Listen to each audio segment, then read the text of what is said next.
à Paris. Pas plus tard que ce matin, 8 associations, dont Emmaüs Solidarité, le SAMU social de Paris, la Fédération des acteurs de la solidarité, la Fondation de l'Armée du Salut, nous alertaient dans un article publié dans Ouest France en s'indignant de la situation de plus de 500 familles qui dorment chaque soir dans les rues de notre ville.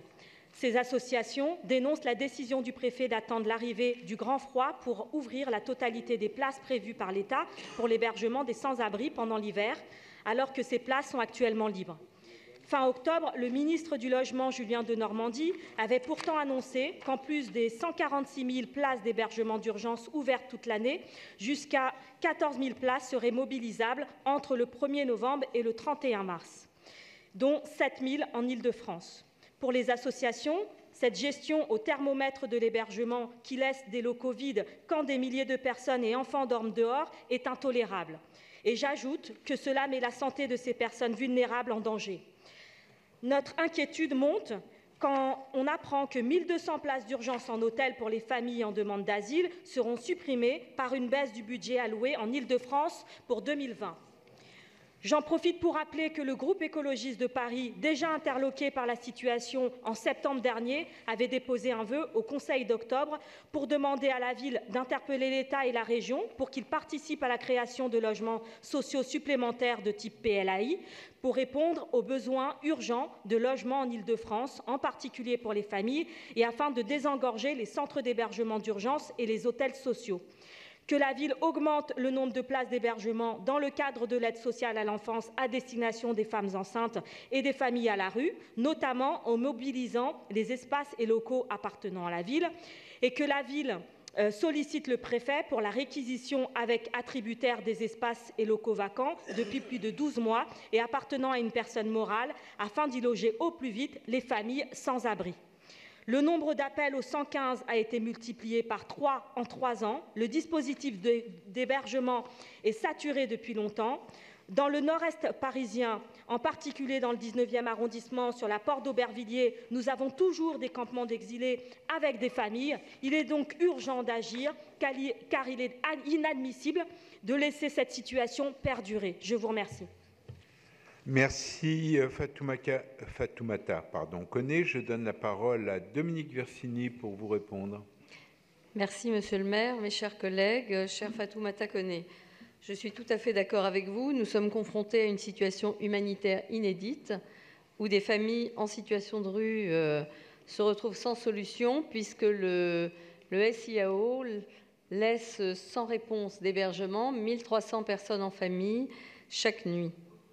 Face à cette situation, nous avons proposé avec la maire de Paris au préfet de région, à l'État, donc un nombre de bâtiments municipaux particulièrement important, puisque nous arrivons à peu près à 1000 places, que nous avons souhaité voir particulièrement destinées donc, aux familles avec enfants. Un certain nombre de ces centres ouvriront d'ici la fin de l'année et début d'année 2020. Mais en attendant, la situation est périlleuse et je tiens à vous alerter tous, et notamment à la représentante de Monsieur le préfet de police, qu'il n'est pas exclu qu'il y ait des enfants qui décèdent dans la rue. Car nous avons ouvert un gymnase avec la maire du 10e arrondissement la semaine dernière, et il y avait des bébés de 15 jours qui avaient tous dormi dans la rue, des bébés de 2 mois qui avaient tous dormi dans la rue. Et je pense que c'est quand même une situation assez préoccupante. De même, nous sommes en attente de l'ouverture d'un centre à la mairie du 10e arrondissement dans l'ancien tribunal d'instance que l'État a depuis plusieurs mois confié à la Croix-Rouge. Et là, encore pour la représentante du préfet de police, nous sommes en attente de l'accord de l'autorisation d'ouverture par la préfecture de police. Il en est de même sur 2 de nos centres, dont nous aimerions avoir vraiment la possibilité d'ouvrir ces centres. Et je dois dire que la situation est plus que catastrophique. Nous en sommes à ouvrir des gymnases, et des gymnases avec des lits picots, ça ne marche pas du tout avec les femmes enceintes. Bref, c'est l'occasion importante, et je vous en remercie vraiment, Fatoumata Koné, parce que C'est une situation totalement préoccupante. La délibération que je vous invite également à voter montre qu'il y a des ouvertures, notamment d'un lieu d'accueil de jour dans le 18e arrondissement par la société philanthropique, également donc il y aura un accueil de jour dans le 6e, l'association Louise et Rosalie, qui permettra à des femmes de pouvoir venir se poser. Également, nous renforçons la subvention à l'association pour le développement de la santé des femmes, l'ADSF, qui est vraiment une association exemplaire et essentielle dans Paris, puisqu'elle s'occupe des femmes en situation de rue. Et donc gère aussi la Cité des Dames dans le 13e arrondissement. Et hier, un événement heureux, c'était la première année donc, de la halle de l'Hôtel de Ville. Et les femmes nous ont toutes dit, 553 femmes sont passées pendant cette année-là.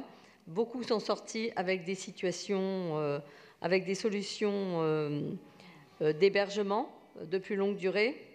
Et 1200 femmes sont venues dans l'accueil de jour.